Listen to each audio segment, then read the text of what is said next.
Hello and welcome to Apex Racing TV and the Apex Racing League American GT Championship. Meeting 4 of the season coming to you from Watkins, Glen this evening. I am Sam Fitzpatrick, and alongside me in the commentary booth is Marco Barbano with Sam Kumo on the cameras. And Marco, it is a fantastic way to come back into this championship. Round 5, apologies, this one. And so far it's been certainly a very exciting season. And this Watkins Glen circuit, one of the favourites among the drivers.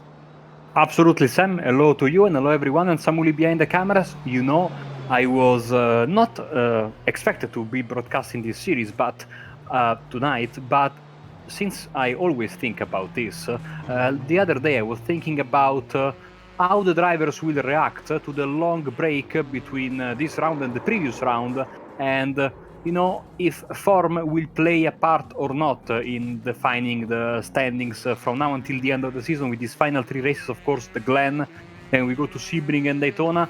So it's going to be interesting, I'd say, not only to, of course, follow the races tonight, the 2 traditional format 2 races back-to-back, but also to see if drivers have carried over their form from before the winter break, or if maybe we can have some changes in hand tonight for what's going to happen when race time comes.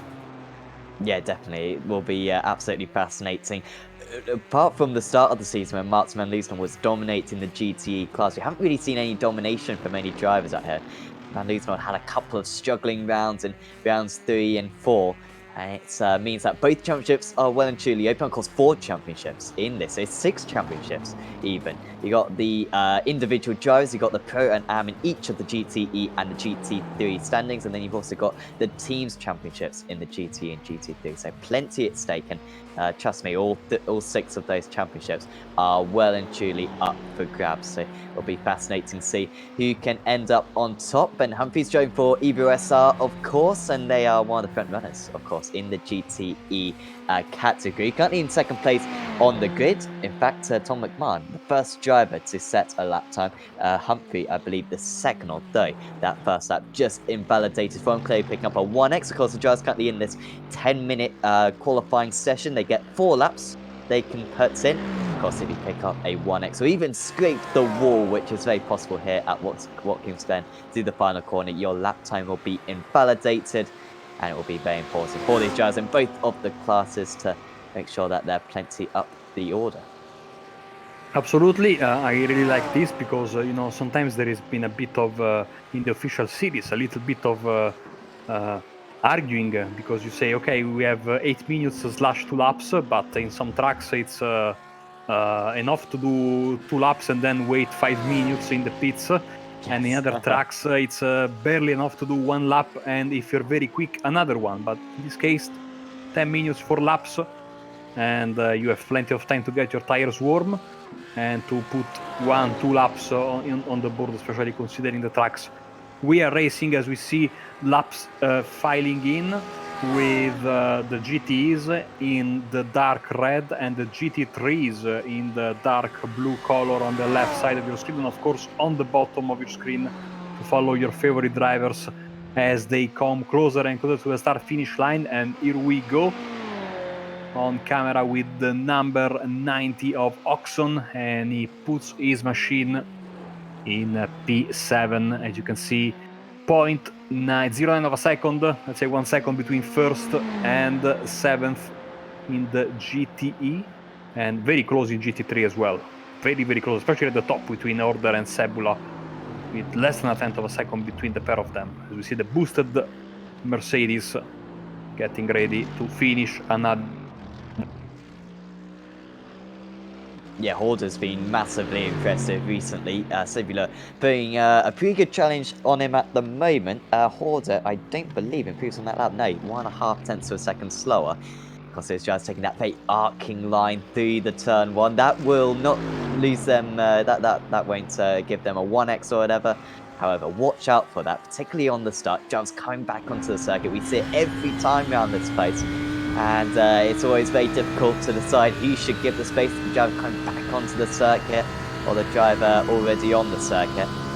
So it will be very much a contentious issue. Yasser Sebula crosses the line. He improves, I believe. However, it's not enough to move him up into pole position. He spins into the wall, and that might just be his qualifying over. We'll keep an eye out on whether he joins back out onto the field.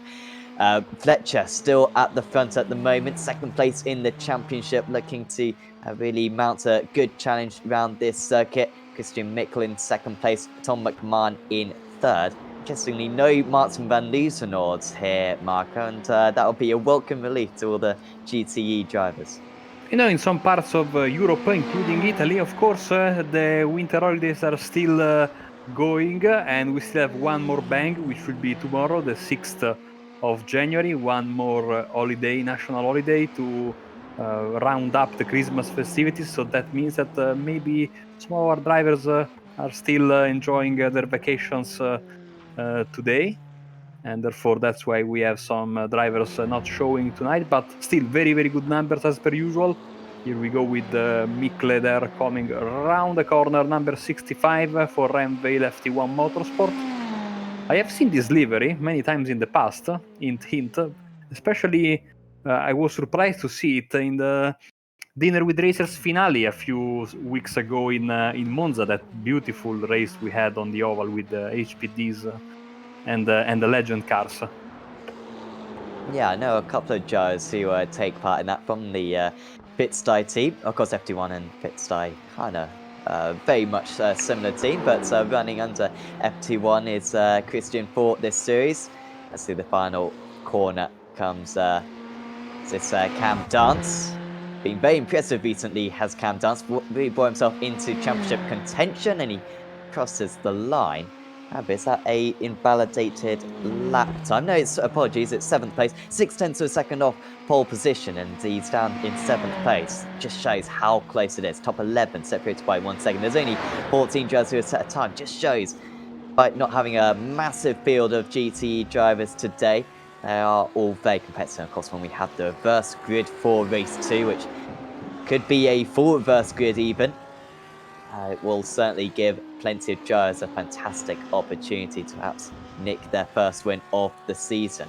Scott Brazier also trying to improve. Jacko Boschoff we're watching coming across the line, and Brazier managing to move up into pole position by 1/10 of a second. Scott Brazier, he's won 2 races so far this season, and that is a superb lap time from him, almost breaking the 42 barrier.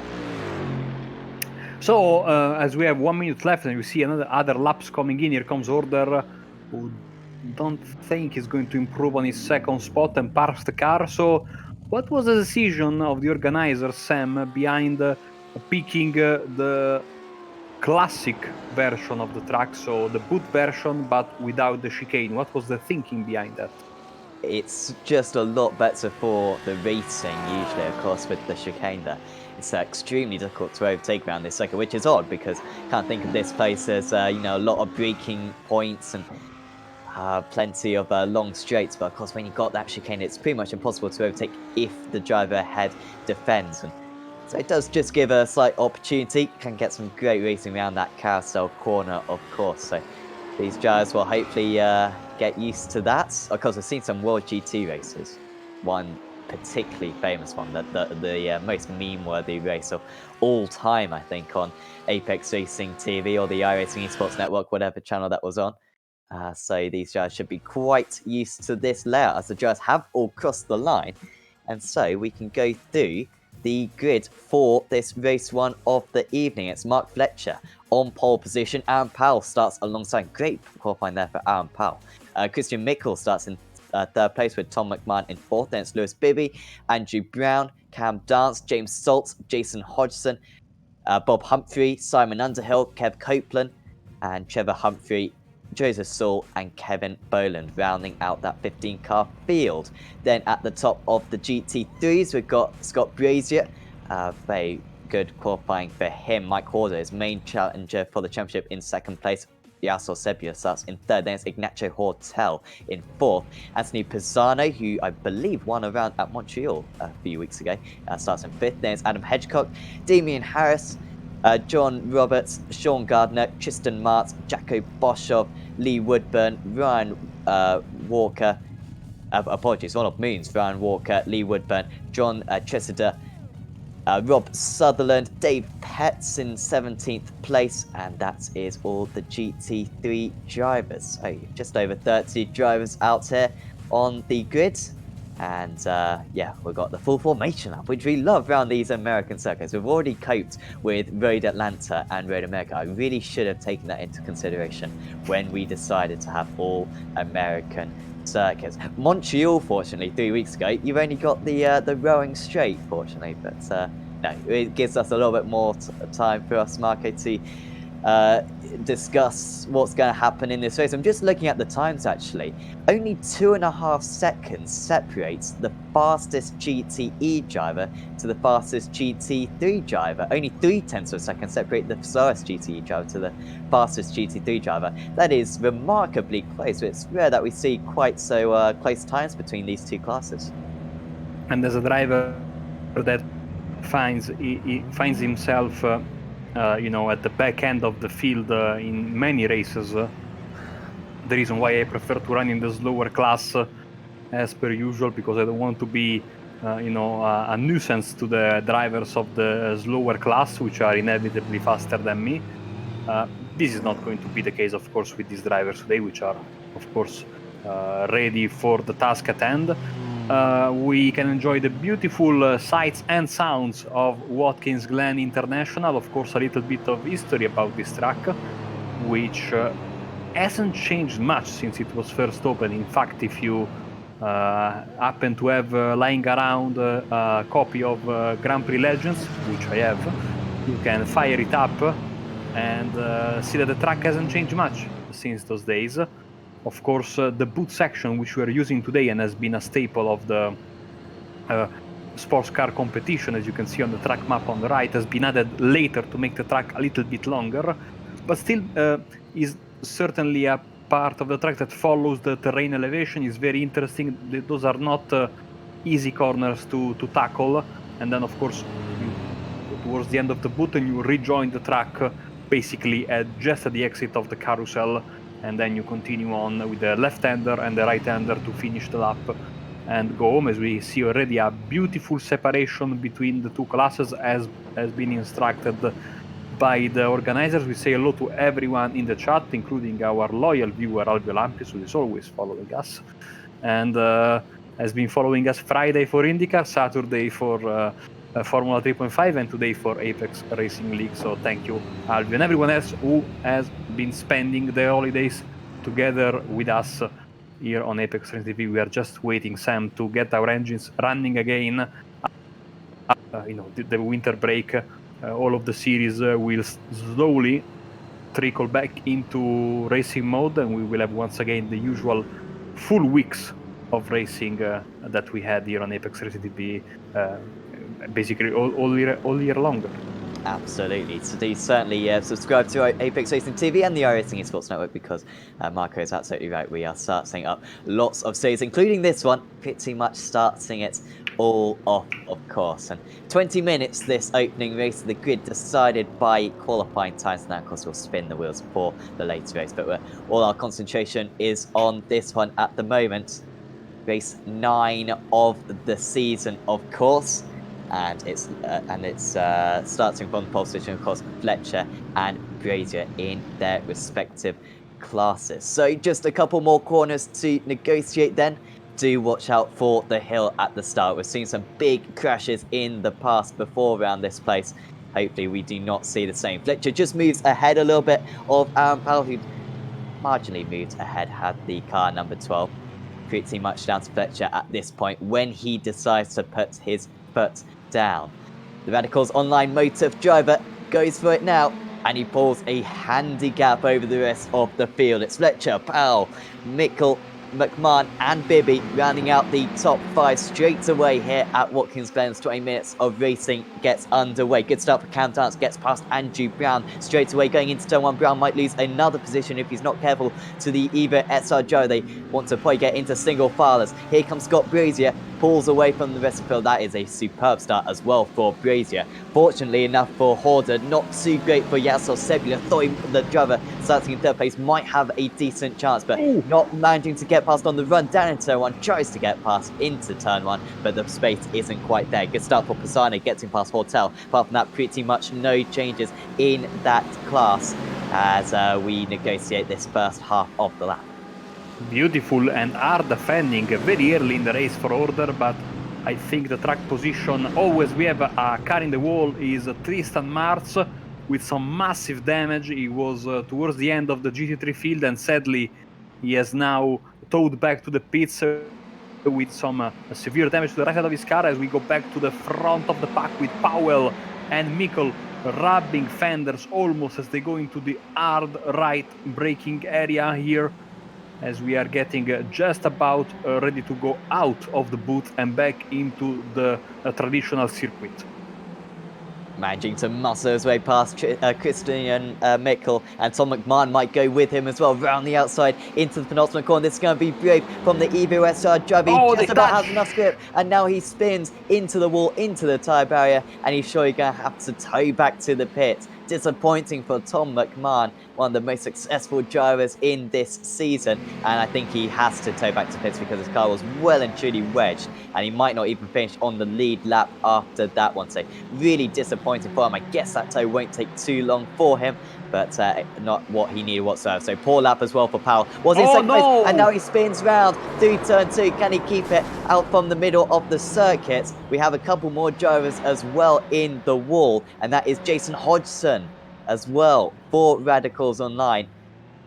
And that is about 4 drivers then from this GT category already in the walls. And you can just see the GT3s as well in the background. Hopefully they won't get involved at all in all of this, as we've got 4 Batsley, Kev Copeland and Andrew Brown involved.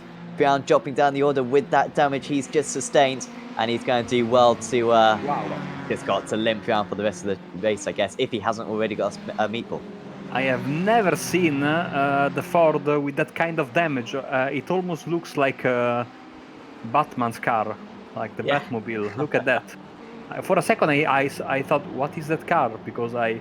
But yeah, very unlucky for these drivers to be involved, especially the contact that we had going down the S's. I saw there was one, maybe half a meter of buffer between the cars' connection, playing a little bit in the hand of causing a crash.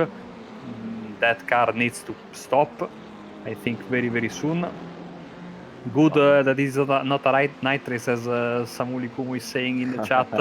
This car and also the BMW are, I think, predisposed in the GTs to lose the front end. I never smashed the Porsche or the Ferrari hard enough to basically destroy the headlights, but I did that with the BMW the week it came out, so I know it is possible.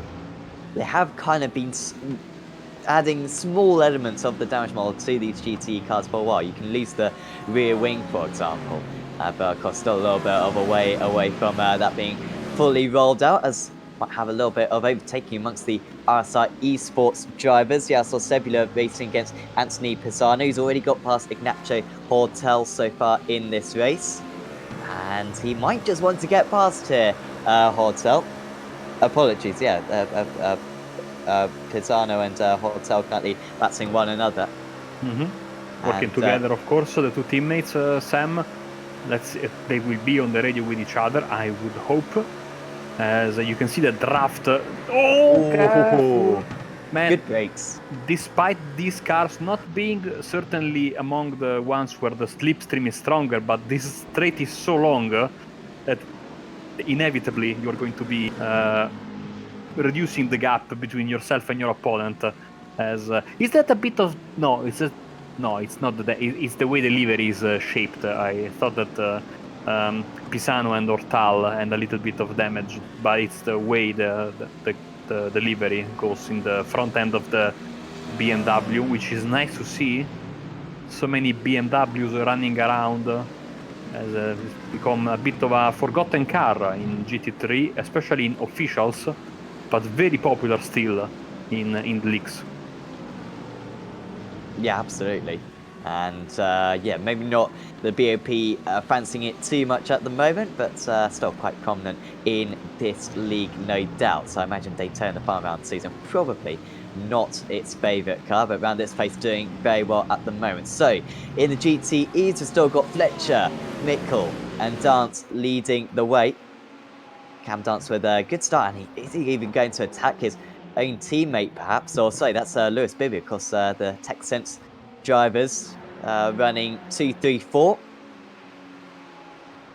With Salt rounding out the top 5. There is Joseph Saul losing out to Kevin Boland. Only Boland's second race of the season. I'm seeing a very nice pink livery on him. Would you say that's even magenta, Mark, or is that not quite? No, it's almost magenta, I would say. Beautiful livery with an important message on the car, if I can read it right from up here. Very, very nice, and a big thumbs up from me. Every livery with pink or magenta gets my full and undisclosed approval. Tom McMahon managed to get back out onto the circuit, by the way, on the lead lap. So he stopped almost on the entry to the pits, and so he will be eligible for the reverse grid. He would just need to hope for a big reverse grid. You know what? Chances are he could be in luck. He's currently sitting in 15th place, so he'd need 15 or full in order to get the reverse grid to fall his way. So certainly keep an eye out on that one, because there could well be more retirees yet to come. Of course, McMahon benefiting from those reverse grids so far this season, won a couple of races from that position. Simon Underhill, good pace for him at the moment. Of course, had to replace a lot of his car, and he's trying to make his way through these drivers as Ryan Walker and Ronald Moons go side by side. Walker will have the inside for the final corner, the Nomad Sim Racing driver.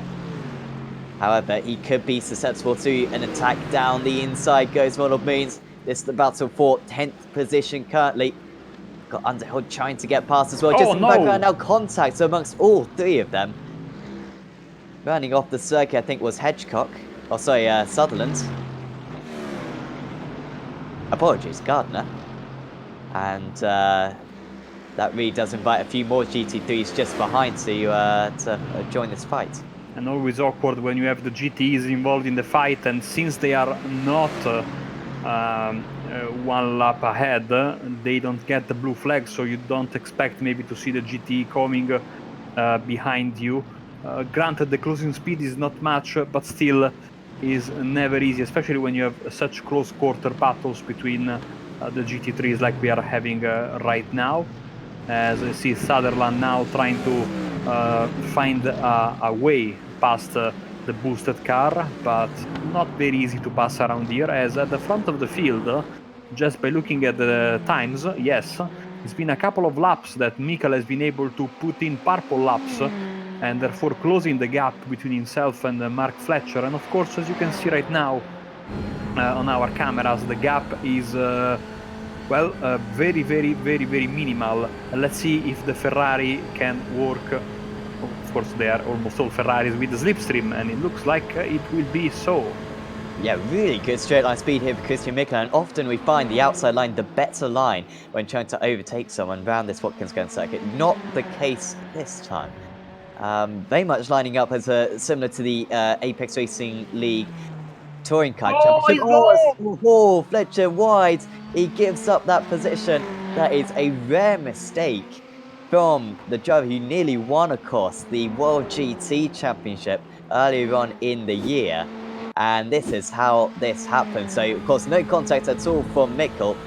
And Fletcher had the line covered as well. And just spinning the car ever so slightly. He'll be frustrated with the car a little bit there. And just maybe a little bit less wing for him. Overheating the tyres. The track is quite warm out there. And so, yeah, difficulties for Mark Fletcher. He's giving up the lead. It's Christian Mickle from third place on the grid up into the lead. There are two corners, Sam. First of all, that was a great save, because usually when you make a mistake there, you have a date with the outside wall there. There are two corners on this racetrack which are absolutely slippery as hell. That corner, where Mark Fletcher made his mistake, and the last corner of the boot section that brings you back into the circuit proper, They are very, very, very slippery. And even when you feel like you have a good grip and going through the corner, if you make a mistake, it's very easy to lose all of a sudden grip with your car. So gotta keep an eye on that, as we have Dance and Bibi, of course, now working together, and they need to work together because they want to close the gap between themselves and the leaders, especially after this mistake from Mark Fletcher, the two teammates here with this beauty. I think already using a little bit of the new spec maps. On that livery, I see a little bit of metallic on the blue. Beautiful stuff. Of course, I don't know if you have seen my first few works with the new spec maps. They are a work of art, bad art. Oh, I'm sure they are, yeah. Pop hearts, I imagine. Yeah. Quite bright colours involved. James Salt's still ahead of his teammate Bob Humphrey. That's the battle for 5th and 6th. Got a nice battle, well, amongst all the GT3s, to be honest. Brazio Cost still leading Horder by about 7/10 of a second. And then we've got Pisano running up the podium, and then Hortel ahead of Hedgecock, Harris, Sebula, Roberts, Boschov, and Underhill. And 5.5 seconds back to Ronald Moons, who must have got a bit detached from this pack. Of course, Underhill, a GTE driver, and doing a very good job, to be fair. Simon Underhill, often we see drivers kind of barging their way through and causing absolute destruction wherever they lead. He's actually stuck to the back of this train, which is very good to see, letting these guys go about their battle, certainly the way that these guys should do, especially if you're not fighting for positions. Until slowly making his way up.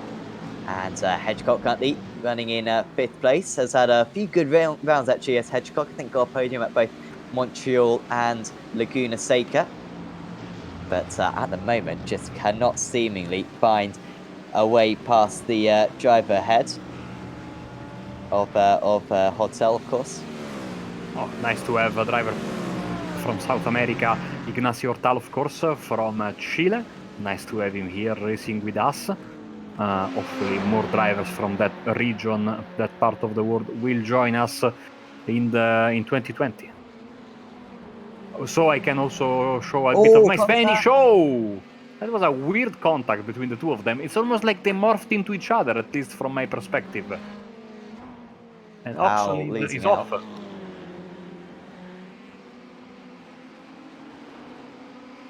And now Trevor Humphrey, I think maybe with a little bit of sting damage. That car seemingly behaving slightly strangely going into that corner. So it's Saul in 10th place, Boland in 9th. We've got an issue for Jason Hodgson. Yeah, he disappeared all of a sudden. So that was a bit sketchy, to say the least. And drivers not happy on the microphone. It's refreshing for once not being the broadcaster, but just doing commentary, so I can leave the audio of the race chat on, which gives, I think, a little bit more of a perspective on what the drivers are feeling, as we see Underhill now trying to get past Cebula here for, well, another position gained, at least on track to this GT3s. Once again, of course, different race, but he needs to get as many positions as possible. He is the first that will tell you he doesn't want in this fight with the GT3s, because of course it's awkward for everyone. Absolutely, but he's not too far behind 12th place at the moment, Underhill. You can see from the track map, they're yeah, not too well. Actually, no, he's decently far back, but still, something could happen to the drivers ahead as Hedgecock going side by side, potentially moving down into 7th position, but doing a good job at the moment, hanging on, almost contacts the Audi. Understeering clearly into the BMW, and now he might even get some sandwiched in, just about moves out in time. Don't know if a lift was required from the Mercedes just behind of John Roberts. As now we're going to go into the carousel. Closing the line slightly there was Cebula, to make sure he got the move done, and he has got it done. Hedgecock moves down into 7th place. Not a fantastic couple of laps for him. Roberts tries to move through as well into the chute, but space not there. Boschov only 1 second behind these guys. And yeah, Hedgehog just struggling at this point of the race. Sam, that moment on board with Roberts on the backstretch was absolutely scary. You could basically, only thing you could see was other cars surrounding you. When you spot your braking marker, you have to be super careful. And we've seen tonight, smallest of mistake can have big repercussions, especially since this driver was so close. You see now Sebula drifting a bit wide, but not losing too much momentum. As we look back from his Atlantis Esports team Audi R8 LMS. Once again back on the start-finish line, as close as possible to the tire barrier, as we are into the final 4 minutes of this first race of the... Yeah, and out at the top of the GTEs, has got a little bit closer actually, again. Mark Fletcher, after that mistake, he's started just to close in on Christian Mick a little bit, was a 10th faster on the last lap, got down to half a second, taking quite a bit out of him on this lap, it seems, as well, as Mick runs a little bit wide. Of course, if they get 10 incidents, they get 3 penalty points, and for every 10 incidents, they get another 3 penalty points. And if you get 0 incidents, you get a bonus point. So once you finish the race, of course. Yeah, so Sebula moving past that, just slotting behind his Hedgehog, who hasn't given up on this. However, he needs to probably look behind him, because Roberts is desperate to get past contact between the two of them. Very audible, that one. And Roberts, or Hedgehog, did well not to spin the car around. Was just a tiny nick, as Boshov is that behind them. Mega close now. Just waiting for an opportunity to overtake. They've only got a couple of laps to go. Of course, nowhere near lapping these guys, or the GTE drivers. That will come for race 2, of course, when we reverse the grid for each of the classes. Christian Mick now under massive pressure. Fletcher benefiting from that slipstream. Just seems as though, Marco, maybe Mick made a small mistake. Fletcher got to within maybe 0.8 of a second, and to get to that range, the slipstream can just tug you closer and closer down that back straight. Yes, and of course Fletcher with the desire to redeem himself after that mistake that cost him almost to crash into the wall. But so far, if Mikkel can hold the car like this, he's in a good position. The only problem, of course, will be the defending on the backstretch, because as around goes Kevin Bolland with his magenta Ferrari. I think he lost it coming into the carousel. Shouldn't been any kind of contact. No, he just lost it entering the carousel. Very weird. Oh, but there was contact with number 12 there, as one of the drivers from the B team. Yeah, that was Aaron Powell. So very unfortunate, this contact. Wrong place at the wrong time. So yeah, because we saw how strong the slipstream is, and you can see now on the track map they are heading into the first corner, the two leaders. They are still very close, but is it close enough? Because again, slipstream effect not very strong with these cars, but we have seen today the straight is so long that effect can be mitigated, and actually the slipstream can be very, very important. Yeah, he's in trouble here is Mikkel. Fletcher not catching him too much. It wasn't a good exit actually for Mikkel. I wonder if he's running a little bit less downforce, because he's defended that off pretty simply. He was half a second ahead coming out of turn 1, got a worse exit as well, so I really thought he'd be a sitting duck. But instead, Fletcher not being able to get past. Here he goes. Defending is Mikkel. It'll put him offline. However, on this part of the circuit, it is really tricky to overtake. 40 seconds to go. We would just get in another lap, I think. Such is the pace that these drivers have been racing at. It's been an incredibly intense race from these two. I think this is the final lap. You might be right. 25 seconds to go. Certainly, if these two weren't in it, I think if it was Dance the leader, 6 seconds behind, it wouldn't even be much of a question.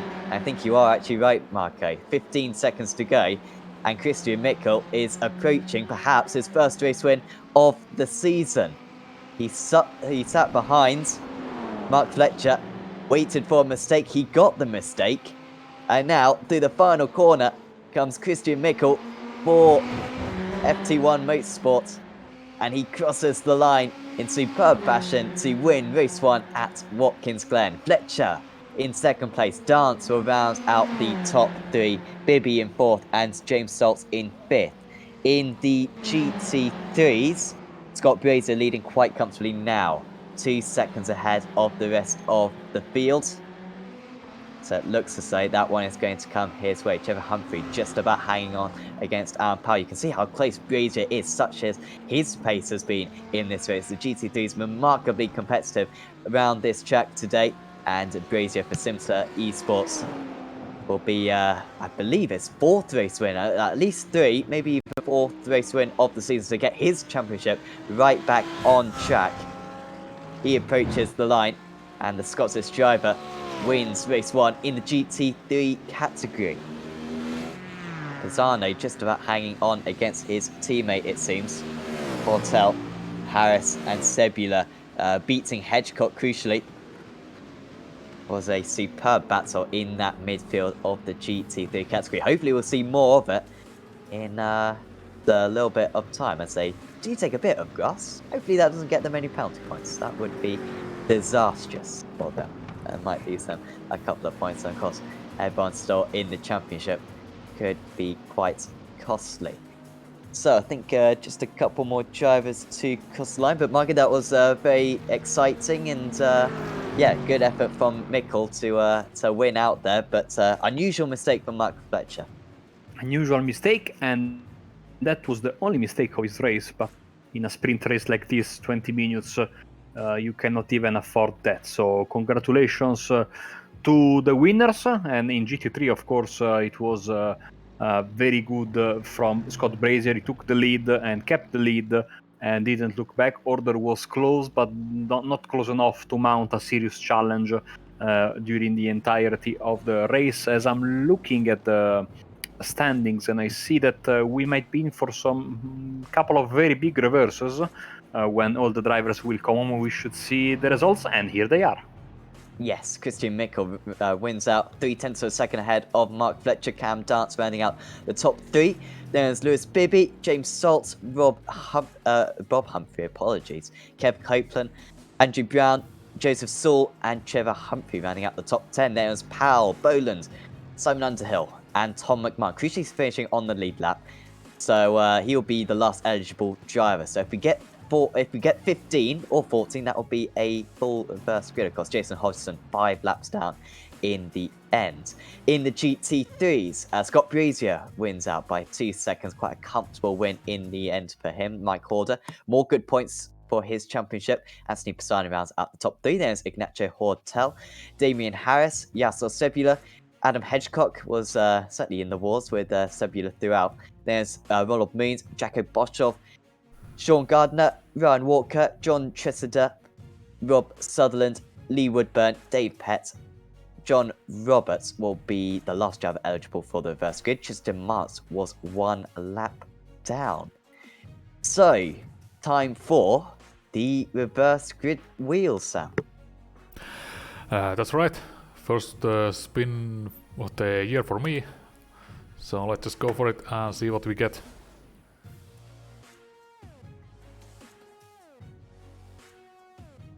Well, it's a long spin for the GT3s, but eventually we get full -2 for GTE and full -3 for GT3s. So -2, so that won't be McMahon, it won't be Underhill, it won't be Boland. I believe Aaron Powell, who started on the front row of the grid in race 1, he'll start on the front row of the grid in race 2 as well. So he'll be very fortunate out there. And -2 for the GT3s. That will mean it won't be Roberts. That is -3 for the GT3s. Apologies, -3 for the GT3. So it won't be Roberts, won't be Pets, won't be Woodburn, won't be Southern. I think it'll be Tressida on pole position for that one. Ryan Walker alongside him on the front row of the grid.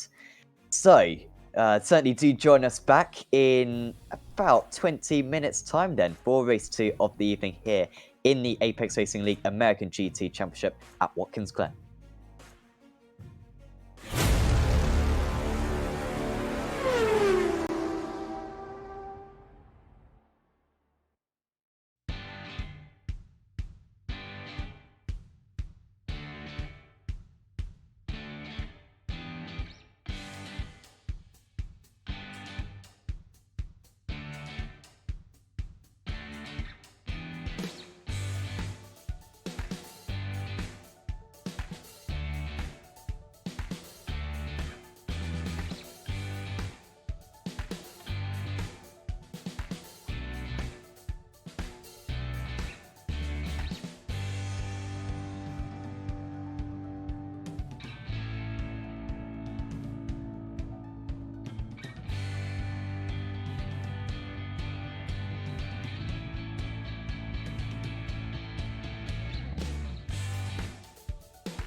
done with. What amazing. Lee to the inside goes Logan Cloudman is going to touch in.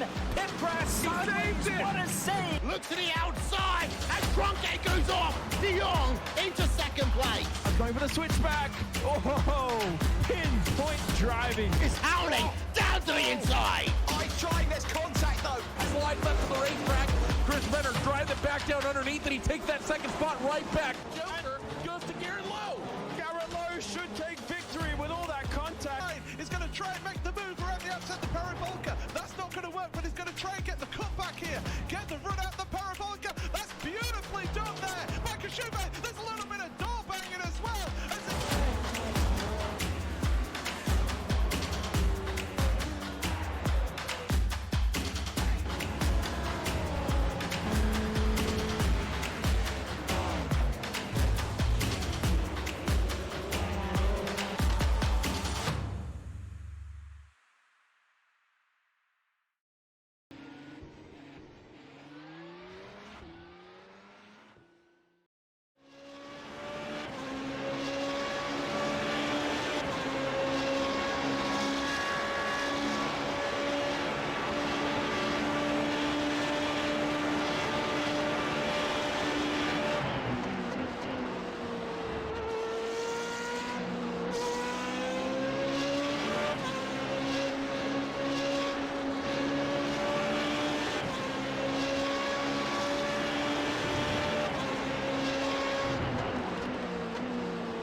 into the outside wall. He's gonna pass nearly 3 cars down that front straightaway, and he's gonna get them all done with. What amazing! Race lead to the inside goes Logan Cloudman is gonna touch in.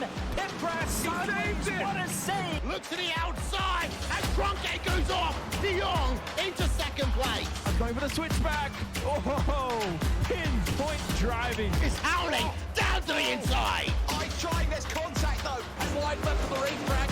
Chris Venner drives it back down underneath, and he takes that second spot right back. Joker goes to Garrett Lowe.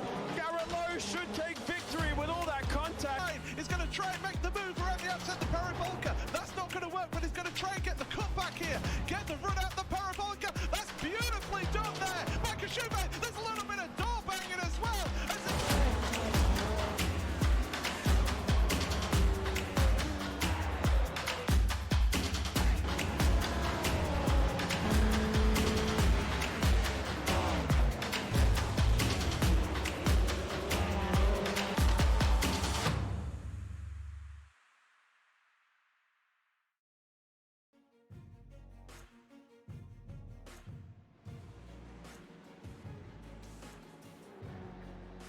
Welcome back to Apex Racing TV and the Apex Racing League American GT Championship. We're here for meeting 5 of this season, and we just witnessed a very exciting first race. Double the length in this second race, however, and reverse grids as well. If anyone has seen any of the meetings so far this season, they know that this second race can get pretty manic, so we could be in for an excellent one here. We have 2 big reverse grids, -2 in the GTE category and -3 in the GT3, and we are about to go through those grids in a moment. And after those reverse grids, we had a small issue with the overlay, but we will try to address that. But on pole position will be Kevin Boland. Here we go. Aaron Powell in second place. Trevor Humphrey starts in third. Then it's Joseph Saul in fourth. Andrew Brown fifth. Kev Copeland in sixth. Then it's Bob Humphrey, James Salt, Lewis Bibby, Cam Dance, Mark Fletcher, Christian Mickle, of course, race 1 winner, starting down in 12th. And then behind that, it's Simon Underhill, Tom McMahon, and Jason Hodgson. In the GT3s, Rob Sutherland starts on pole position. He's alongside John Chester. This is his first meeting as well, John, so good luck to him. Ryan Walker starts in third. Sean Gardner in fourth. Then it's Jacko Boschov, Ronald Moons, Adam Hedgecock, Yasos Sebula, Damian Harris, Ignacio Hortel, Anthony Pisano, Mike Horder, Scott Brazier, Lee Woodburn, Dave Petts, John Roberts, and Tristan Marks rounding out this grid. Good turnouts in both of the classes as the Mustang pace car pulls away. And yes, I did make a conscious effort to add that car. The driver in that car is very low down. He must be something like 4'5", I imagine, or that Mustang is absolutely ginormous. I'm not quite sure, but Marky Balbiner, of course, alongside me. Yeah, this difficult to predict always, these race 2s. We've seen many different winners in both classes, and especially around this place with a very tight first few corners as we're witnessing here. It's going to be real kind of damage avoidance for many of these quick drivers. Yes, it is. I mean, especially, we were lucky enough in race 1 to have just a little bit of contact there in the S's, but in the end, it wasn't the massive wreck that could have been. Who knows what might happen in race 2 with, of course, the reverse grid. So drivers are in opposite of their supposed, I'd say, speed levels. You can see there the outside line, all members of the B team for the time being in GT. Very nice photo opportunity for them. And of course the GT3 is the same. They will have the advantage, I'd say, of starting a little bit later, so maybe they will know in advance if there is something going wrong in the front end of the field. As I said, basically going at a walking pace. For a second, when the session switched over from qualifying to race, live timing showed the GT3s in front of the GTs, but I have to say some congratulations. And a mistake is a mistake only if you don't learn from it. And of course, now the grid is in all its glory, in the correct order, ready for this 40-minute race. What was that? Why you were giggling? No, I was not giggling. I was breathing very Flabbergasted. heavily.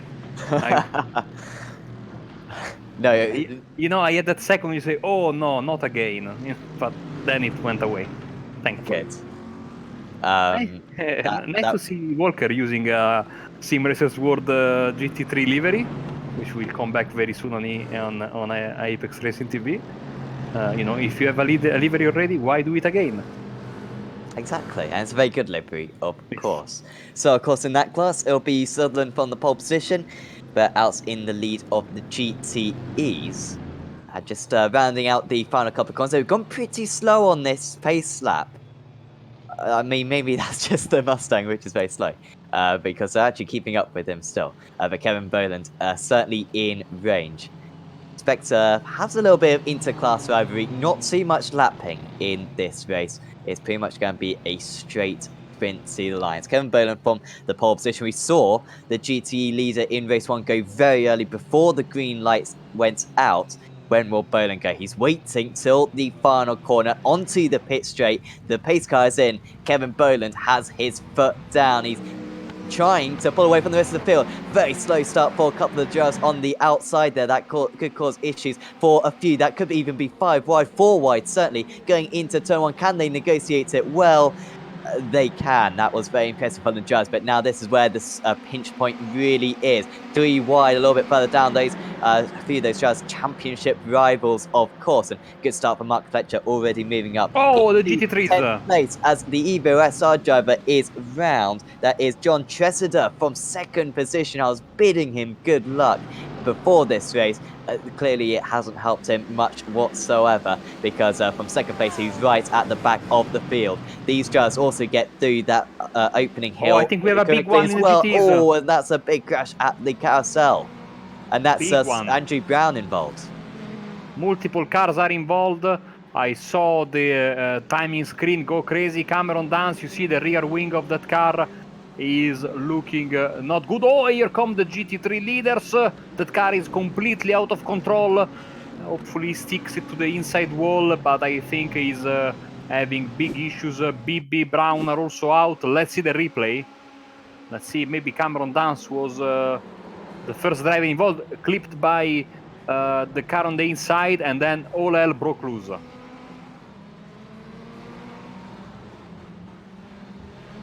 So plenty losing out in that situation. We'll have a quick rundown of everyone who was involved in that crash. As we got another off, and is that amongst the leaders? GTs. No, that's the GTs. Yeah, Joseph So is that his teammate? And his teammate Powell. Oh, Powell's been in the wars a little bit today. Saul had a stable race one, and one of them is damaged as well. That's Powell. Oh, is he just going to spin into his teammates?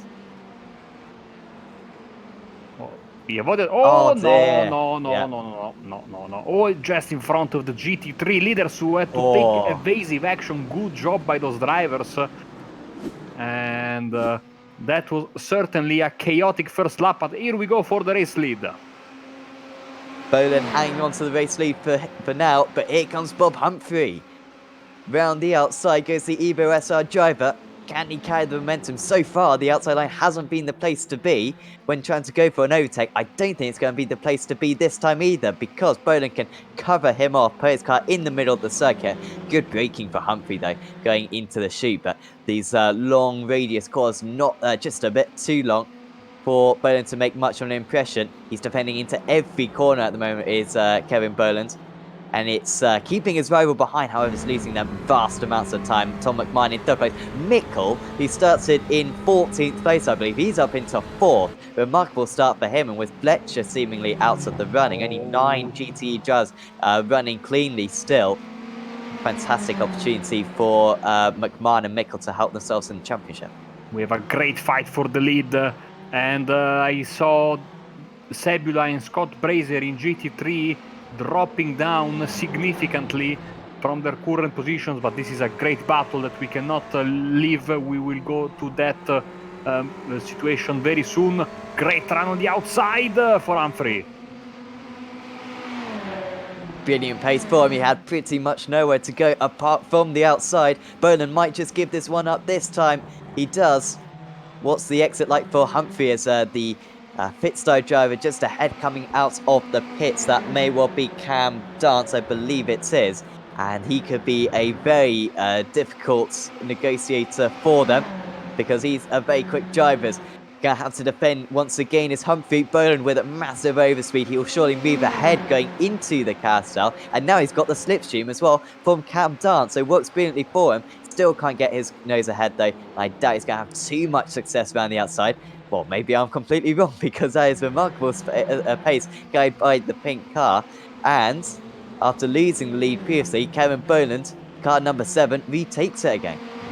Beautiful stuff for all the bad we had in the first lap. This is certainly some exciting driving, and of course the battling between Boland and Humphrey has brought back McMahon and Mikkel into the fight for the race lead. And of course we had that wild card there at the front of that's surely going to be contact. No. Oh, well, Humphrey there, he wanted to go down the inside and he was almost going to put his nose on the line there. Through goes McMahon. Humphrey could prove to be quite a useful pawn in this situation because he slots back into 3rd place. And of course this will also help a little bit Cameron Dance as he's pulling away. He doesn't want to be involved in this, he wants to do his own race and gain as many positions as possible in the 35 minutes and change that we have left. On the outside is McMahon once again. Evo SR car in the mirrors as behind them. There is almost contact between Humphrey and Mikle. Of course, Humphrey part of the junior team for Evo SR, but in order for it to support their teammates is at the front of the field once again side by side. McMahon will fancy his chances into the carousel. It worked well for Boland on the last lap.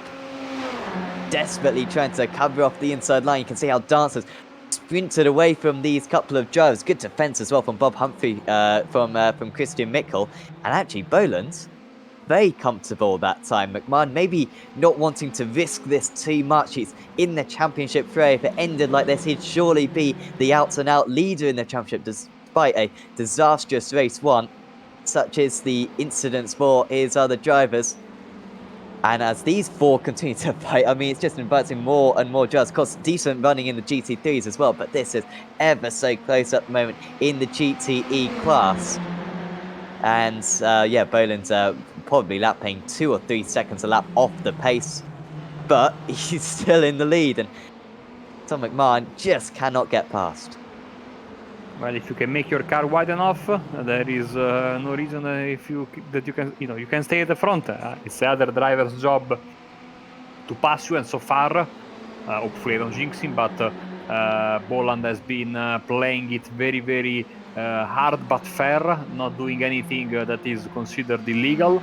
And so I think, remember, I'm a licensed track marshal, so I know the rules, hopefully. At least that's what they say on the piece of paper. And so far, it's very, very nice the way he's defending. I can feel the itch of these drivers wanting to pass him, and that's where the problem might lie, Sam. You spend too many time, too many laps behind a slower car. You might do something not much within the rules or within the norms of safety to get that position. Boland has to go defensive again. Humphrey actually staying really close to these guys. Boland struggling for straight line speed. He'll fall behind. However, he might be able to retaliate in the braking zone. He was very strong on the last lap. And McMahon just not fancying his chances around the outside. Went a little bit wide. It might still be good enough for him. Puts his car down the inside. Humphrey trying to take advantage of this as well. And finally, Tom McMahon moves up into the lead. He had to work very hard for it. But Crucci's got ahead, and here comes Humphrey, and that was a very ambitious move. Boland very fortunate to keep on the grass. If he dipped a wheel, he would have been in massive trouble there. And now he has hit the wall, and it's like going to involve another Evo SR driver. It's involved Underhill, certainly. And Kevin Boland, who was hanging on to the lead for so well, spins out of the race. Well, Sam, I was about to ask you if after the first overtake then the floodgates would have opened.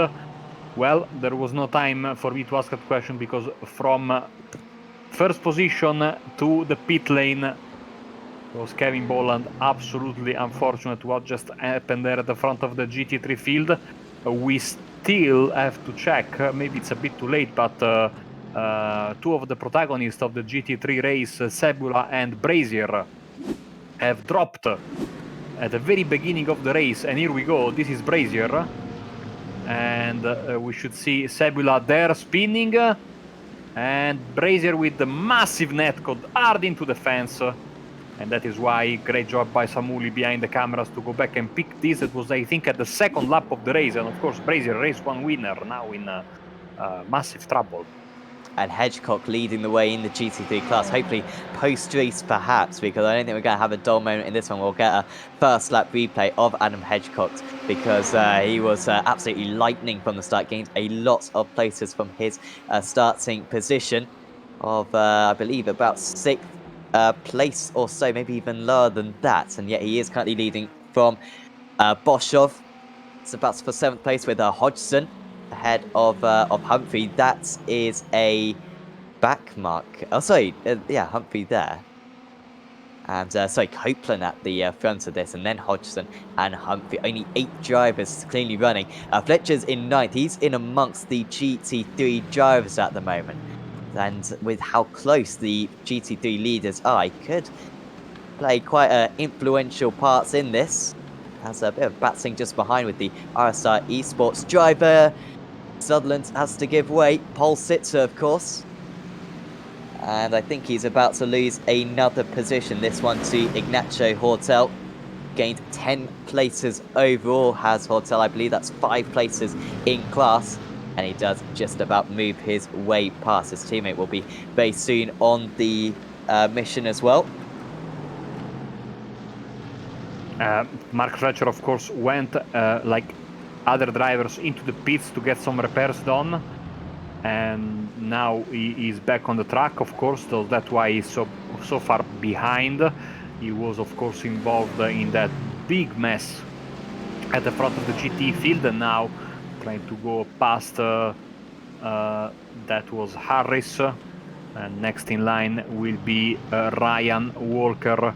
So after Ryan, who moves out of the way right now, Mark Fletcher will only have 2 more GT3s to pass before he starts his, the second part of his comeback, which is, of course, get close to the rear of the GTE field and start fighting for some bigger points. 3 wide. Oh, 3 wide, wow, he comes across there, does Ryan Walker, and that was a bit dangerous from him, because I thought the BMW might just be alongside. Clearly he didn't get a call from the spotter that it was too wide, and that could have ended in tears. A high racing speed there. Walker still doing well though in 3rd place. I think that's approximately where he started, ahead of Harris and Horder. The 2 drivers ahead of them, Hedgecock and Bosch, are relatively close to one another. 3/10 of a second currently between Adam Hedgecock and Jacko Boschov. These two very evenly matched, and it might just be this deadlock perhaps broken once the GTE of Fletcher comes between them. But Hedgecock doing a decent job. Of course, no pit stops in this race. It's a proper race to the line, so there's no benefit in staying behind and saving fuel. If anything, that's the worst thing to do, because then you'll have more weight for the end of the race. So no strategy, you just get past your eyebrow as quick as possible, but without losing any time, of course. Much easier said than done. As you can see, the pace of the GT cars, the Fletcher catching up massively. Very close now between Walker and Harris, though, and Horde as well. They're almost 3 wide. They are 3 wide into turn 1. This can't end well. Contact between the top 2. Just not enough width for the 3rd place driver to come through. Now they've got to go into single file. Big contact. Walker just seemed to close the door a little bit, and now that is a couple of guys involved. That is Moons other drivers are into the wall. involved. 3 cars, maybe more. 4. Yeah, 4 cars. Was that Sutherland? Sorry, he made contact, and he seems to have got the Moons. It was Moons who crashed. is Mike Order trying to make some moves. Second place in race 1, and this race 2 sadly looking not a good result, as he will have to go back to the pits, hopefully on his own power, to get some repairs and go back out. As the two drivers, two teammates there, driving for the RSR Esports GT3 team, Pisano and Ortal.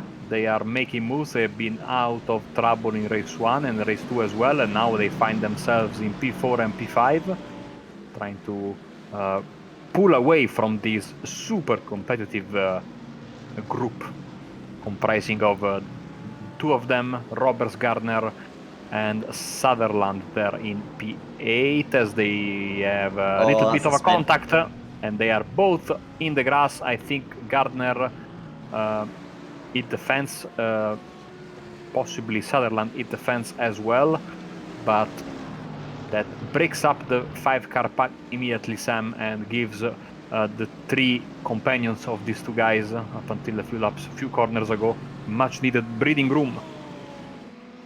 Yeah, might well be joined by a couple of other drivers as Bob Humphrey under pressure from Christian Mickle. Humphrey is done really well. You just wonder if he had got past in the early stages. Humphrey, as he runs wide, does Mickle. That was didn't usually think of this place as a street circuit, but Mickle very nearly turning it into one. But no, if Humphrey had made the move earlier on for the lead, he may have well been able to pull away perhaps from his teammate, because he's had really good pace. And Mickle, race 1 winner, yet to overtake him. But if Mickle could get a first and a third, or first and a second potentially, as this is looking very promising for him, really would bring him back into championship contention, would the Hungarian. It's a little bit wide once again, not too concerned about the 1Xs. You can see Simon Underhill, I swear, has had about 5 crashes out here. I think he was involved in the carousel incident on like the opening lap, and then he managed to flip another driver when they spun in front of him. And yet, actually, he's done a pretty good job of just staying in that P5, not so much damage on that Ford. These cars are a little bit indestructible, particularly the Ford. If anyone recalls 2.5 years ago, when it was first introduced, it was made out of chalk. That's too generous, to be honest. Chalk is quite sturdy, but probably plastic straws, aren't they? Something like that. It was made of newspaper. Newspaper, that's much better, yeah. Can you say newspaper, paper? Newspaper. Well, to be fair, you would, do your run, and then all of a sudden, as we have Marts around in the GT3 field, you will do your run, nice racing, clipping the curbs as per the racing line, go to the pits, and find yourself with tagged with like 15 seconds, if you were lucky, of optional. Plus, the car kept losing performance the more you went into the run, because didn't really like anything that wasn't a smooth tarmac under its wheels. Things have changed a bit. Yeah, and if you go head on into a wall, you got to go probably about 120 miles an hour actually to make any difference. Because the new damage model will hopefully address all of that. Very excited for that, hopefully maybe running out to GT cars next season. Walker, of course, he was the one who arguably triggered that big pile-up at turn 2, yet he came away from it pretty much unscathed. Still running in 9th place, a little bit lower than he was earlier on. He was running as high as 3rd place. Oh, Roberts and Ortal, they were fighting, and now they are dropping, and that's the reason why. Oh, so a little bit of previous as well. Oh, well. Yeah, it's a little bit optimistic, I'd say, but at least judging from that camera angle, the traditional iRacing reverse into the racing line. But looks like both will be okay with a lot of time lost, of course. But I saw in the timing screen, these two guys were basically side by side for the good portion of the past lap. So maybe the tension boiled over, and they both went, because as you were pointing out, Sam, they were already having some argy-bargy at the start of the replay. So maybe there was even contact before what we showed you in the replay. Yeah, I remember Ash Sutton pulled up a couple of incredible moves around there. It's Kev Copeland. He was fighting for 6th place. I mean, and Fletcher gets past. Fletcher, of course, picking up a faster pair earlier on as we got side by side for the lead. Boshov, has he finally done it? He's been like a sleeping cat, but suddenly he pounces and he moves into the lead. That was really from nowhere. They've been close for this entire race, but no signs of Boshov getting past, and all of a sudden he has Hedgecock caught out. However, he might be able to come back, as we see a replay of how this happened. So the Mercedes grunt perhaps just helping him out. Hedgecock, I assume, goes defensive. No, he doesn't, and he may well regret that because the momentum for Boshov was tremendous, and he easily moved ahead. A little bit deep on the brakes, but of course had the inside for the next corner. Here comes Hedgecock, though, back around the outside through the third to the final corner, and he retakes the lead almost immediately. Beautiful stuff. Hedgecock back in the lead just as we approach the halfway of this second race. 20 minutes on the clock in 30 seconds time out of 40, and this fight for the lead doesn't seem to be slowing down in GT3 with of course these two guys who have to be careful as we go back to this part of the GT3 field where we have basically everyone fighting for position with more or less damage on their cars, as one of the GT cars goes into pits. On the inside you see Ortal on Walker as Mikle with big trouble, and he tows back to the pits. He was sitting in 3rd in GT and has towed back to the pits. I was talking about Mikkel coming into the championship fray with his performances today. A couple of podiums would have certainly done that, but this is not what he needed whatsoever. Oh, entering the booth, and I think that was a suspension damage for the Hungarian driver who decided that the car, look at how he's turning the wheel to go straight, and he says, this is too much, I need to stop the car. Hopefully we'll see him back out on circuit later on, because can still score some crucial points, and with so few GTE drivers left, can still score 20 odd points, and the race leader only gets 40 points, so still be a decent day for Christian Mikkel, no doubt, but certainly could have been a whole lot better for him. So Hotel, he's I think got a few enemies. Yes, Sutherland, this is the second round between the pair of them. Hopefully it goes by without any kind of collision, as Fletcher gets the fastest lap of the race, by the way. Yeah, Fletcher up into 7th place. I'm seeing 2 Humphreys currently on my screen. I'm sure that's oh my goodness, how have I not noticed that? There's 2 Humphreys in the same class. How are we meant to cope with this? Do in the same team as well. Not think of us? Oh dear. And there's 2 Fletchers as well. Fortunately not in this series.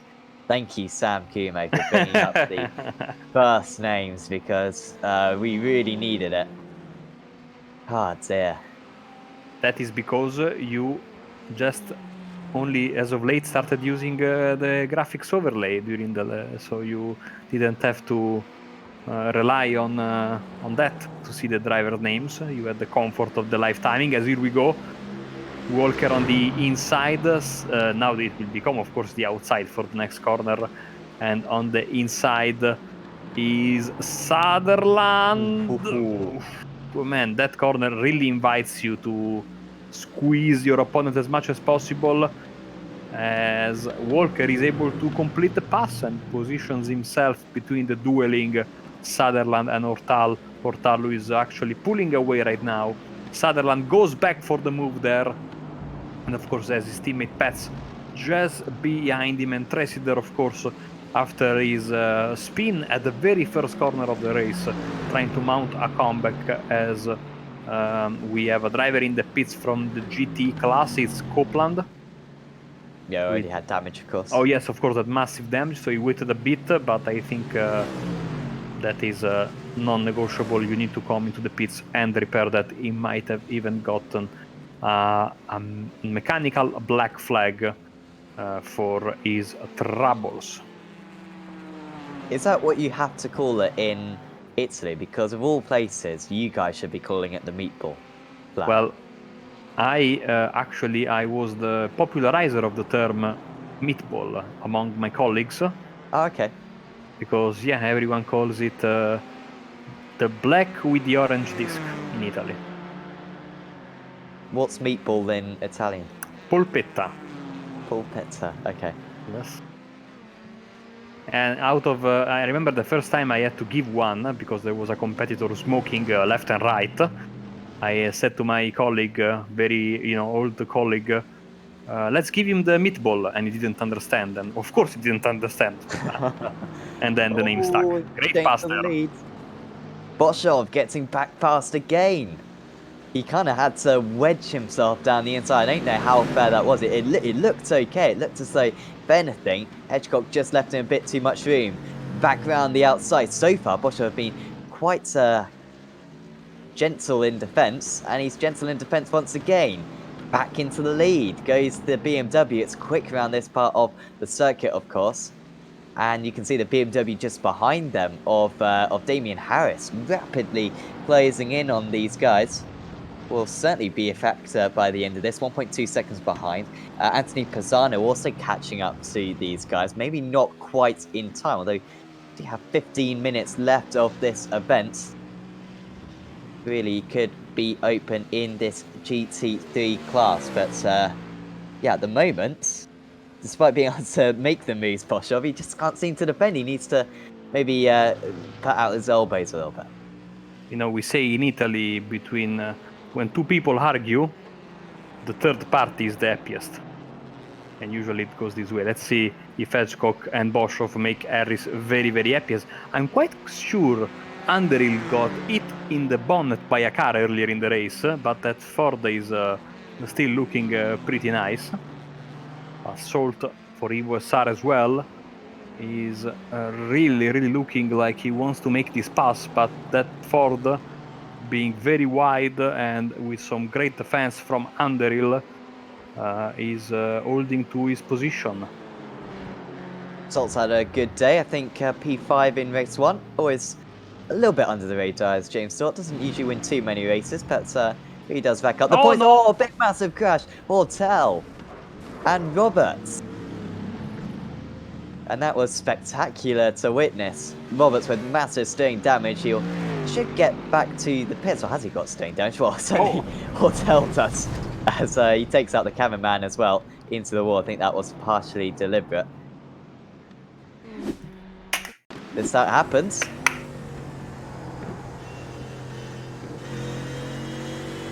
So Roberts, well,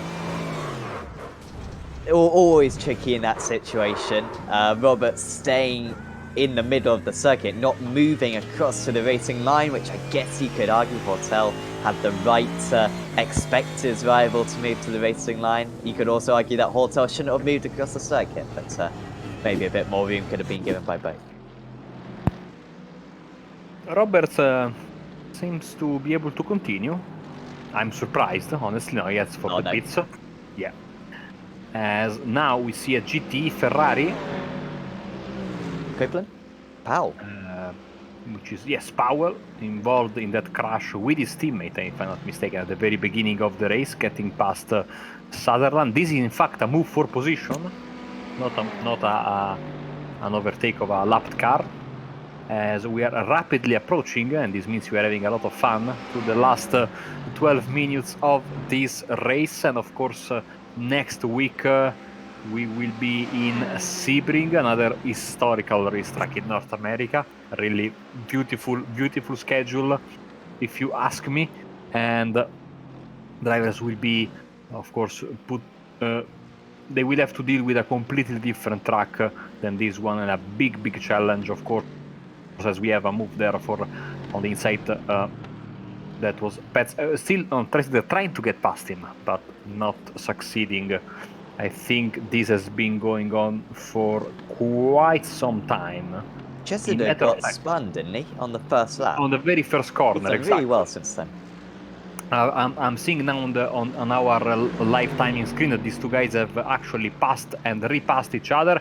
As Underhill and Salt once again, just for a split second, Salt was in front, maybe thanks to the slipstream, but the Ford with a better run through the carousel was able to stay in front of the Evo SR Ferrari. He desperately wants to make that move, also because that will give Evo SR a clean sweep of the podium in race 2 with McMahon and Humphrey in first and second, with the two radical drivers of Fletcher and Hodgson coming back in fifth and sixth, especially Fletcher.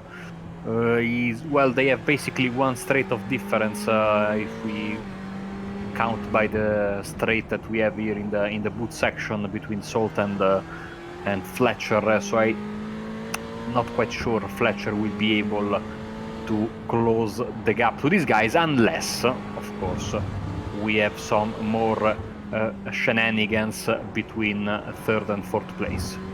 Oh, very wide there was Salt. Yeah, Salt just running a little bit wide. I guess there's a little bit of turbulence for these cars. They do use a little bit of downforce, and Salt seeming a little bit of understeer in that car. Not quite sure. Just dropping away a little bit. Perhaps just carrying a little bit too much speed, a bit too eager at the moment. They are catching up to Bob Humphrey, or maybe they were previously. They're 3 seconds behind Humphrey. I'm sure that gap's come down, but on that last lap, they were 8/10 slower. So certainly if they carry on fighting, they are not going to be able to, rather than what's Atomic Mud running away to surely another race 2. Remember, race 1s and race 2 worth the exact same number of points.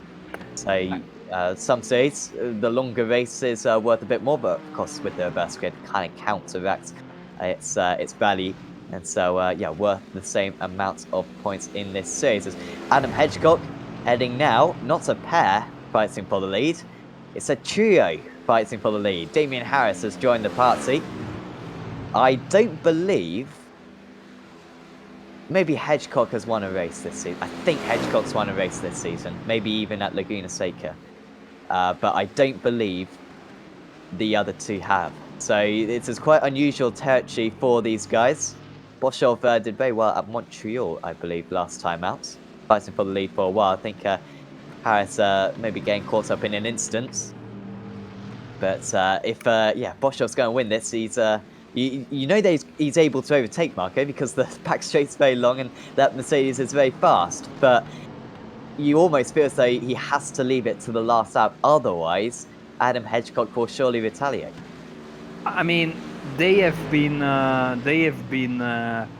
basically fighting with each other all race long, but none of them, and talking about Hedgecock and Boschov, have been able to give the decisive blow to this fight.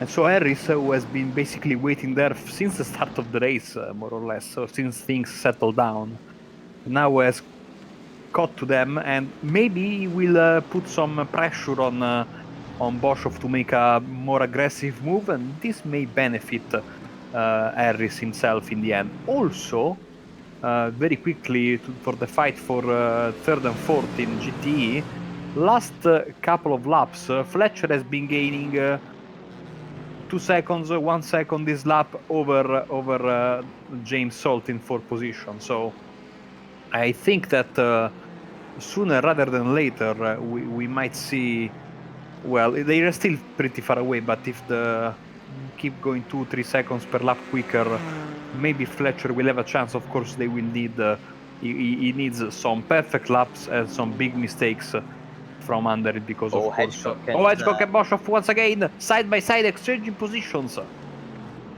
Hedgecock ahead, just.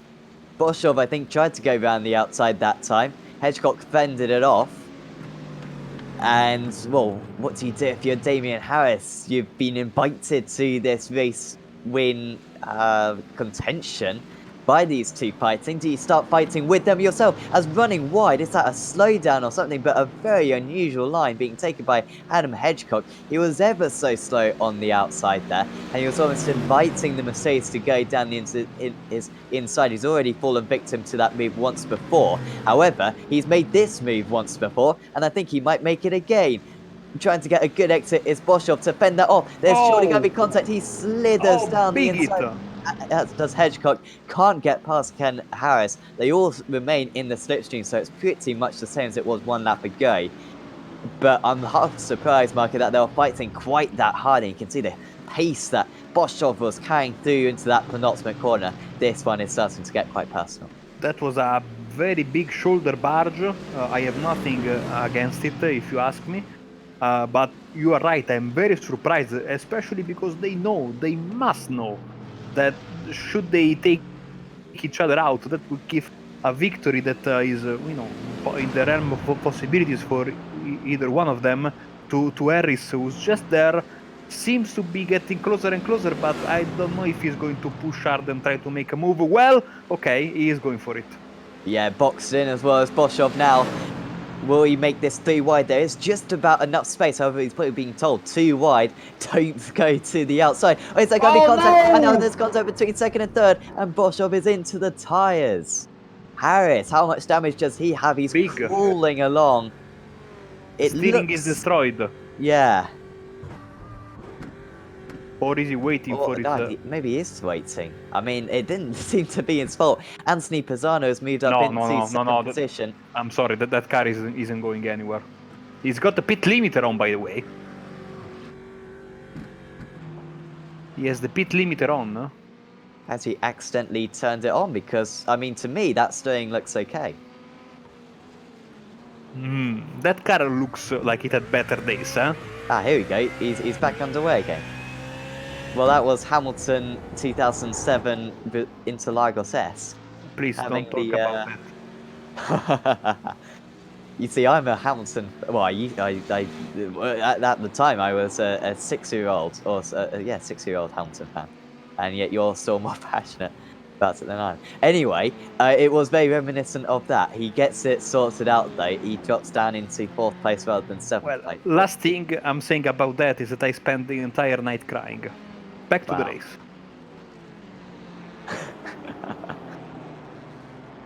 By the way, Maiko isn't a Hamilton fan. He's not even a disliker of Massa. Just the other factor involved in that one. So Salt can't get past Underhill. Still, Hedgecock now with a handy lead in the GT3 category. He leads Anthony Pisano by 3 seconds. Still possible that could come back at some point. I don't know if we could get a replay actually of the incident that we just witnessed. And Sam Kuma absolutely superb on the camera. So this was of course Boschov going off. Harris involved. And it all kind of kicked off with Harris trying to go for the lead, of course, just moments before. Went to the outside. And to me, initially, it looked like Boschov just understeered kind of into him. But, well, this all lets us know. It's almost like he clipped the curb and then went straight on, did Boschov. Because if you see, he goes straight on. He doesn't even attempt to make the corner. Maybe outbrakes himself slightly, tries to avoid the car ahead. He certainly made contact to the race leader, Adam Hedgecock. Yeah, he was just too deep on the brakes, it seemed. It's difficult how much pace he can carry into that carousel, such is the pace of it. And he's back into the pits, serving a meatball flag. Hopefully he'll score some points. Of course, if the drivers want to score some points, they have got to finish within within 2 laps of the race leader in their class. These guys catching up to Bob Humphrey, less than 3 seconds. However, they're not going to catch him because they've been fighting too much. I don't know if that was like somehow Salt's plan after all, to help his teammate Bob Humphrey. But whatever it has, it's certainly protected an Evo SR 1-2.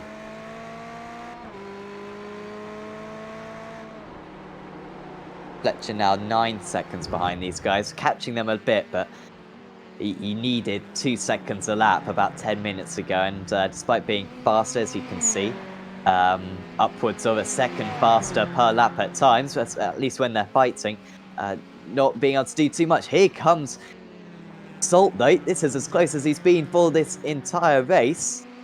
Not a fantastic exit for him, and Underhill will surely move ahead. Too wide up the hill. We do not recommend this whatsoever. Underhill has to get on the brakes. However, doesn't fall too far behind. Now, from underspeed, he'll generate a bit of overspeed, generate some momentum to draw closer, draw alongside, and he'll hope draw ahead going into the carousel. Carry speed around the outside. Does the 0-2 cut. Running a wide line though is Salt. He fends it off well, runs wide onto the curb, onto the grass, and stops Underhill on the apex as well. Nice driving right now from the Evo SR driver. Great move there, great fighting as in crunch time, because the leader is just about ready to gain the white, to get the white flag. He is in a bit of traffic, Tom McMahon, but he has a little bit of buffer. He can certainly manage the situation with ease as he takes to the final corner, and the white flag will be waving at the starters stand. One more lap in race 2. Yeah, he's only got... Is that Cam Dance? Just in front of him. I can only imagine it is Dance. There it is.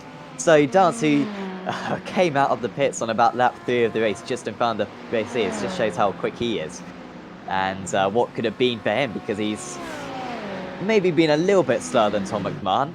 Although it's very difficult to tell, because both of them have kind of been in their own races, not really under pressure, not having to put in too good times. Scott Brazier, who crashed on the opening lap, I believe, doing remarkably well in 6th place. It's been a high attrition event, this. I wouldn't say the driving stands have been particularly poor. It's just this Watkins Glen circuit with the walls ever so near on either side.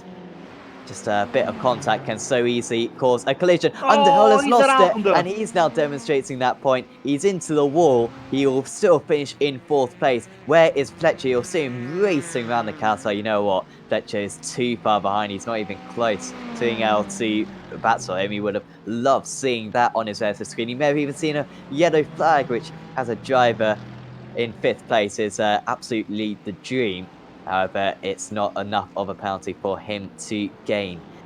So, out in the lead then, Tom McMahon, who's won at least 2 race 2s already this season. I think a race 1 as well. And he is putting together a fantastic championship.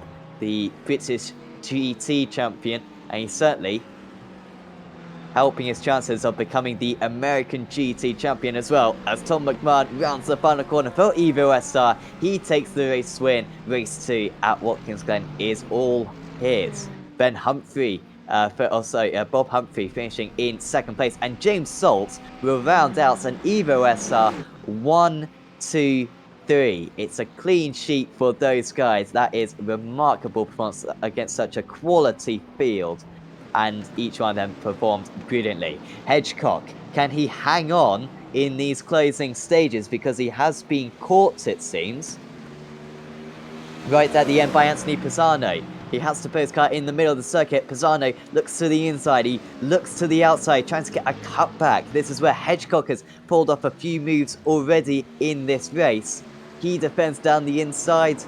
There's nowhere for Pisano to go. Hedgecock with a slide. He almost lost the lead right there. Will they draw level going into the penultimate corner? He needs a mistake, surely, does Pisano, if he's going to take this race victory from here. Hedgecock defends again. It could be a good run for Pisano. He dumps into the bank of him. However, stopping him on the apex was Adam Hedgecock. He approaches the line and he wins in the GT3 class. Brilliant defensive driving. Great racecraft from him. Great stuff in the GT3s. Out of nowhere did that fight come out, Sam, because Hedgecock was comfortably in the lead, and his teammate Sean Gardner will round up the podium positions in GT3 Harris with a very wounded car. That's his personal best lap of the race, 44.3, as he crosses the start-finish line, despite that massive damage to his car. And I'd say that we basically have almost everyone home safe and sound, which means that in just a second we shall be ready to give you the final results for race 2.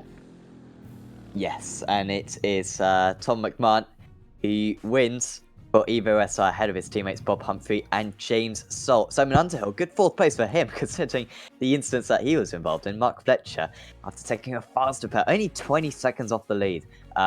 A frustrating day perhaps for Fletcher, but I mean second and fifth. He may well come away as the highest point scorer, so yeah, too bad for the number 11 car.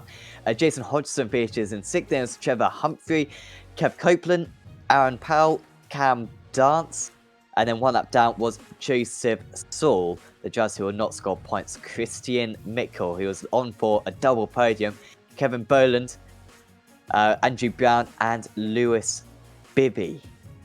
In the GT3s, winning was Adam Hedgecock for Boosted Simsport, 1.5 tenths of a second clear of Anthony Pisano. Sean Gardner finishes in third place, Damian Harris in fourth after a late collision. Then was Rob Sutherland, Scott Brazier, Dave Petts, John Chester, John Roberts, Lee Woodburn, Mike Horder, Ryan Walker was one lap down as well, and then the retirees were Jacob Boschel, Tristan Martz, Ignacio Hortel, that's big for the championship, Ronald Moons, and Yaroslav Sebula, another driver who perhaps could challenge for the championship out of the race.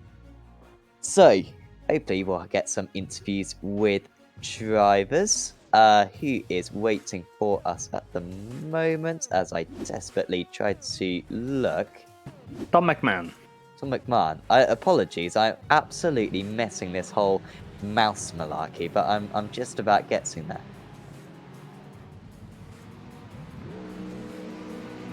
And I think Sam he should be waiting here with us in the commentary box.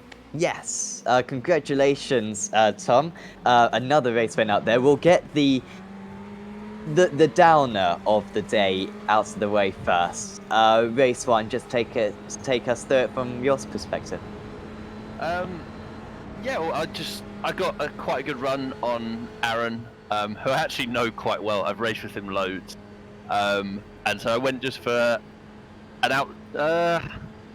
not an outrageous move. Just I had a bit more momentum than him round for the penultimate corner, and I think he just understeered a little bit into me. I tried to leave him some room. It was just one of those like racing incidents, but I wanted to go for it because I knew how powerful the draft was, and I could see Mark. And I forget who was in P2 at the time, but I could see them just starting to edge away, so I knew I kind of had to take my chance then if I wanted to stay with them. You win some, you lose some. That one was definitely a loss. But yeah. Yeah, it's still a really good race out there, a decent recovery, scoring some points. In race 2, we just witnessed your first lap through the carousel. That was quite chaotic. Honestly, I don't know, I was just like kind of laughing at the same time as trying to avoid there were just cars everywhere. The start was nuts. I kind of just said in my head before the race started, just go for it. Like, you finish 14th, you're now at the back, just go for it. The start was crazy into turn 1, and then yeah, through the carousel, that was just, yeah, cars were flying. I was just hoping to get through it. And then by the end of that, I think I might have been in like 5th or 6th, something like that. Quickly dispatched of a car that was damaged. And then I think it was Kevin who was at the front, who started on pole. He was putting up some really good defense. But I knew I kind of had the pace on him. It was just a case of just bide your time. And then he defended once really well. So I was like, okay, I'll just have to brave it around the outside, and fair play to him, he gave some really respectful racing room, and then it was a case of just knuckle down, try and get away, which I managed to get 0x as well, so that was quite nice through all of that. So yeah, not a bad round. Absolutely. What about this Watkins Glen circuit? Is this one that you tend to enjoy because you got a bit of experience around here, I assume, in other championships? Yeah, I enjoy it. but I never feel like I'm that competitive at it. I don't know what. I just find extracting that extra few tenths in it. I find I just go over the edge of grip, and I just can't quite get that. Like I could not do Mark's time in qualifying. But it produces great racing. But it's the first time I've ever raced without the bus stop, which was, made it a much more flowing circuit, which I really enjoyed. The bus stop was a bit of a pain. But yeah, no, enjoyed it, really enjoyed it. Absolutely, and in the championship, I believe after today's race you'll be in second place in the championship. You'll just be behind Mark Fletcher. I mean, it's looking quite possible. You're racking up these race wins at the moment. Yeah, consistency over everything. Annoyed about race 1, but it happens. So, we got Sebring and Daytona. So I should be more competitive at those, in terms of absolute pace. You just never know what's going to happen in these reverse grids, but we'll try and keep it clean and keep it pointing forward and see where we end up. Yeah, certainly wish you the best of luck for that one, Tom. Before we let you go, is there anyone you'd like to thank? Just you in particular, Sam. Like, you're doing a cracking job organising it all. All of you guys, commentators, and the broadcast team. Sure, the stream will look amazing, and I'll enjoy watching it back. And then just the Evo SR guys who we practice with, and great fun racing with them during the weeks, and as teammates. So, thank you. Awesome. Thank you very much, Tom, and best of luck for next week. Cheers, guys. See you later. So, next up, we are going to have a chat with Adam Hedgecock, mainly because I want to see Adam's first lap in race 2, because it was quite a good first lap, Adam. We're just about to watch it from the formation lap, but, talk about it from your perspective.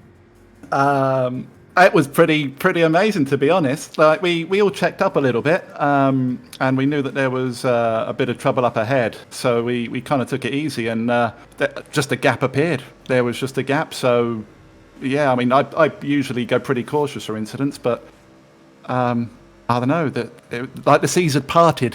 So I thought, why not? And off I went. And it was crazy. The first couple laps was absolutely mental. And then you had a terrific battle with Jacko Boschov out there for pretty much the entire race. He seemed to be very quick round the first half of the track, whilst you were very quick in the second half of the track. But you guys were just overtaking each other twice a lap, it seems. It wasn't really what I wanted to be doing. Here, you want to be working with people to try and build gaps. But no, it was thoroughly enjoyable. He was definitely quicker than me in some of the corners.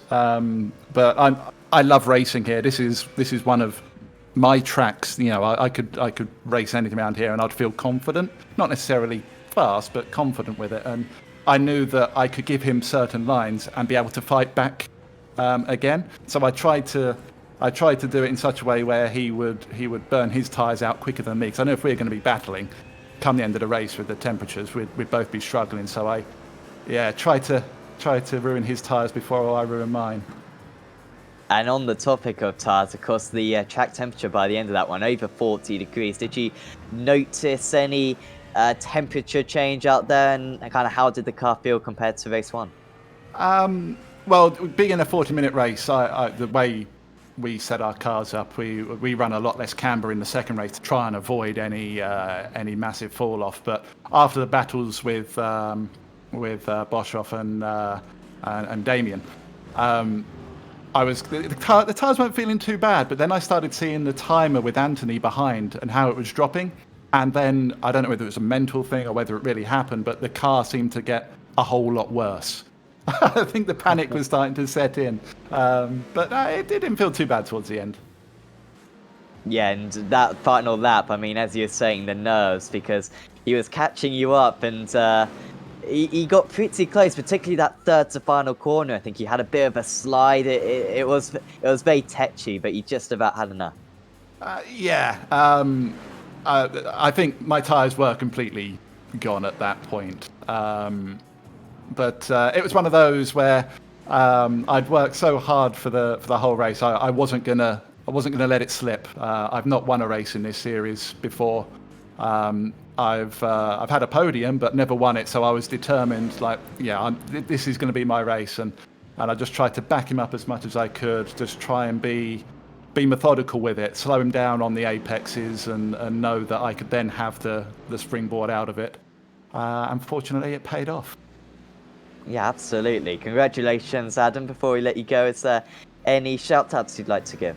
The boosted team, Sean brought it in for a 1-3 for the boosted SimSport team, which was an amazing result for us.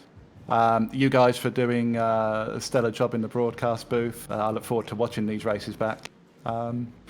That's about it, really. Thank you very much for having a chat with us, Adam, and best of luck for the final 2 rounds of the championship. Cheers, Sam. Take it easy, buddy. So that was Adam Hedgecock, of course, race 2 winner. Marco, would you like to have a chat with our last interviewee? With pleasure, as we bring in Mark Fletcher. Mark, who's had bittersweet evening of racing. Of course, Mark, race 1, you were leading, then you made that mistake. You tried for the comeback, but second place was all you could master. And then in race 2, of course, you were involved in that big mess at the start, and then to fight your way back, and fight back you did. But still, I think things could have gone a lot worse, but also a lot better tonight for you. Yeah, it was one of them evenings, wasn't it, really? I'm pleased to get, I think, my first pole of the series, which was good. And yeah, just a little mistake under pressure. Just missed my braking point fractionally, and then just about managed to keep it out of the wall. But yeah, I needed a couple more laps in race 1 just to get to try and get the pass. And then yeah, race 2, that's just one of them things. You get caught up in the melee at the start.